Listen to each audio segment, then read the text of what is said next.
What's it like to be me? What she's done is got her arms in like a rear naked choke position to defend. Wow. Well, I don't have experience being anyone else besides myself.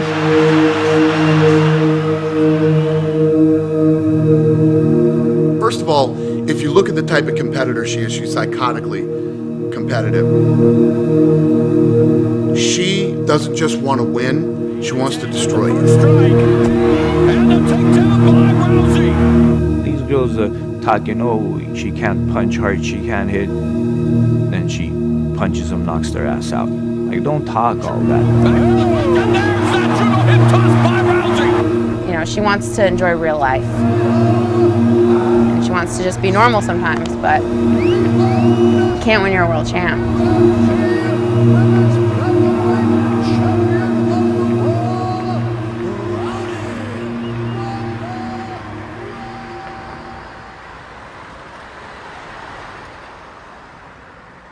I was around 14 years old, and I thought I was a hot shit badass, right? And I felt like, you know, the secret blonde kind of Beverly Hills ninja. And I loved Frappuccinos. So me and my friend Jackie, after school, we would walk over to the promenade, and Jackie was like my Paul Heyman, you know? She would be like, I bet my girl right here could beat you up for $10 or $5 or whatever. And then some guy would be like, yeah, whatever, I'll take that bet. It would just start, whatever the guy was, I'd throw him to the ground, I would either get him a choke or an arm bar, and we would get him to say that he gave up and take his money and go buy Frappuccinos.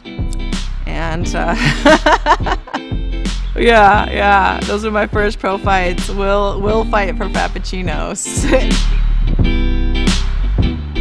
After I won Strikeforce title the first time, I came and I hugged my mom, and she told me that she was proud of me. She's not the type of person to throw out flattery like confetti. And that really meant something to me. My mom actually said that she was proud of me. Yeah, her rise to stardom was immediate. Right after her first fight that she headlined, she was the main event. From that day on, she just took off like a rocket. Colin's going to get her hips well. Nice. Miesha Tate with the first strike. And the takedown by Rousey. I've always fought above myself under pressure. These girls can fight, you know, they're good, they prepare hard, they train hard, but Ronda's mentally way more prepared than anybody else. This last fight against Kat Zingano, I almost was like, did I do something wrong?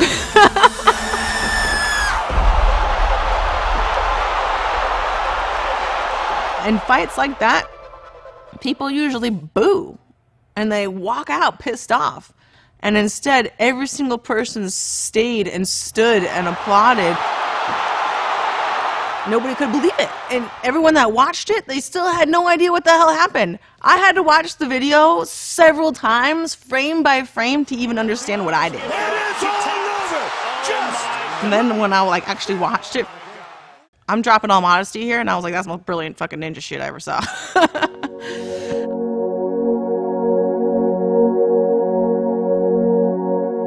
Every single millisecond of that fight was something that has never been done before in MMA. While everybody keeps speculating and just saying she only has a certain number of moves, her toolbox is getting a lot bigger and a lot sharper and a lot deadlier. It's funny to me, but these girls, they're lucky they get armbarred. When I finish the fights quickly, that's me at my most merciful. If I drag it out to beat you in every single area, that means I'm trying to traumatize you. If I'm trying to make sure that you don't walk out the same way that you walked in, It's not that you're a better fighter, it's that I'm trying to savor and take my time and swish the wine and smell it and sip it.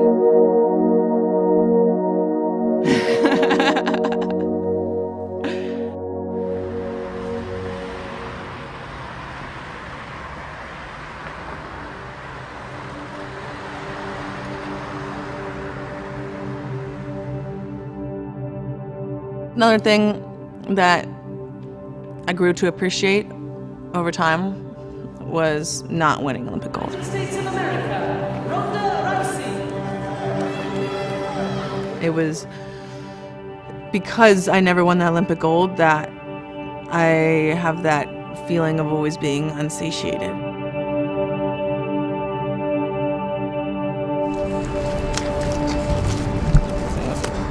The Redwood was the first job I got after the Olympics. I threw the opening pitch for Dodgers, and I sat next to this guy and his kid, and I was just being nice to his kid, let him hold the medal and everything like that. He said that he owned a bar, and my only experience was throwing people down and breaking their arms, and no one will hire you for shit if that's your skill set.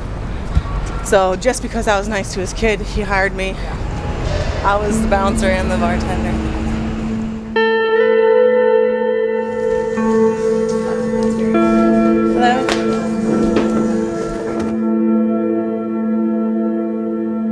I was burning the candle at both ends for a while.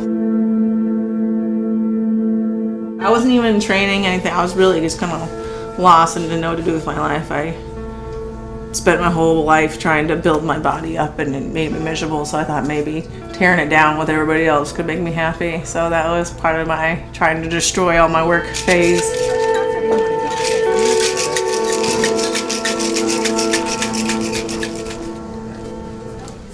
I literally remember times when I was like in the middle of the struggle and coming up in MMA and no one believed in me, and I was working my ass off and nothing was coming out of it. And I remember every single time I got a parking ticket and I was afraid I was going to get evicted, I would literally sit in my car and cry and be like, but I worked so hard. All right, Redwood. Ronda Rousey. Woo! I would always tell myself, I'm like, this is just beginning of a very interesting biography. This is the part where you have to fucking struggle. This is the struggle part of the biography, because no one wants to read a book about sunshine, lollipops, and rainbow dewdrops. So They're obviously making fun of me at work. Wait, they're obviously. Rhonda, do you want to make a cocktail before you go? should I? Yeah, and call it the Arbor. Okay, I'll try next time. I was lucky enough in that I learned the lessons that I needed to learn from losing in judo. I've already learned them. I don't need to lose in order to grow anymore. Does anyone want to try it? That was good? Yeah. Try it. I haven't tried this last time. My mom said this very well. It's much better to learn from a win than a loss. So you better learn as much as you can from every one of these wins. If anyone else wants that. I had to go train otherwise. Dissect myself and be like, if I was fighting me, what would I do? Thank you. I try to learn as much as I can, even when I succeed.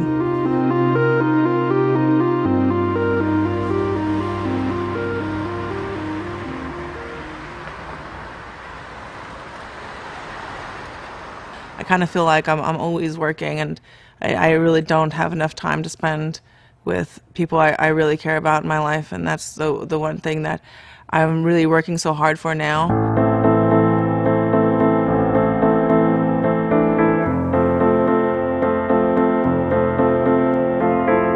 I have to actually look at my Instagram to know what I've done and in what order, to be honest. Being kind of like a high-profile public figure, I fell into this lifestyle very quickly.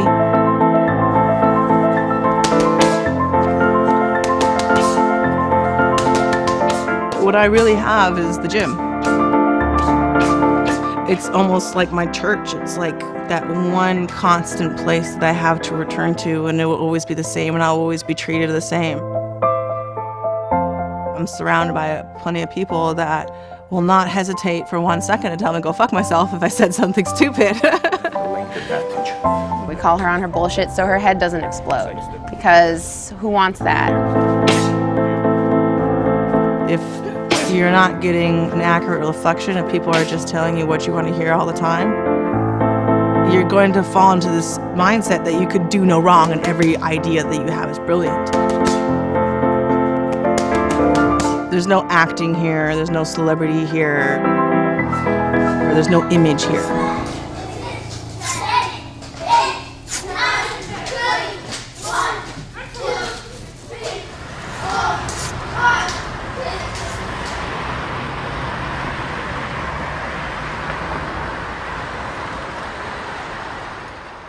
Fear of failure is the one fear that I have.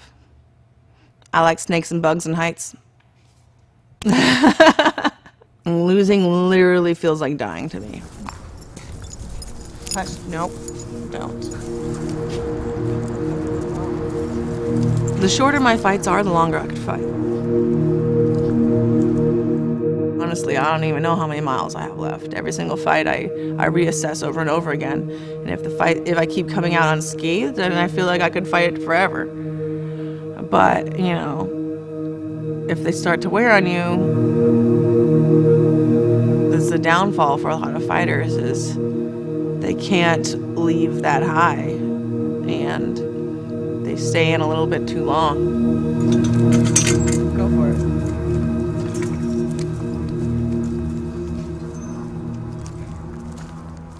I've gone to these appearances or whatever, signing things, and there have been these little girls that will hand me letters. And I read them all. I read them later. And some of them are like the most heartbreaking and harrowing stories that I've ever heard. They were going through terrible times in their life, and somehow our lives intersected in a way, and they were better for it. I mean, those are the type of letters that, you know, I will literally cry on them, and then, you know, I lose them because I lose everything. But it's not the fact that I keep them, it's the fact that I've seen it. That keeps me going a lot of the time.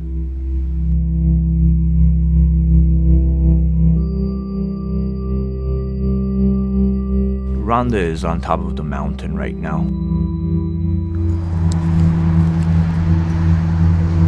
So when these girls climb up to fight her, she beat them already, you know? She's looking at them as like, dude, I have another 100 people to fight. What here all you guys are thinking is to fight me. You know, that 100 people meaning her life.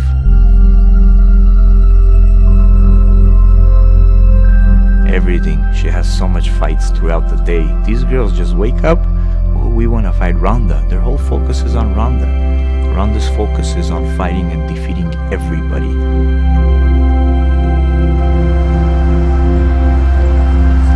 And being better every day, beating yourself, becoming better. That's why she's the greatest.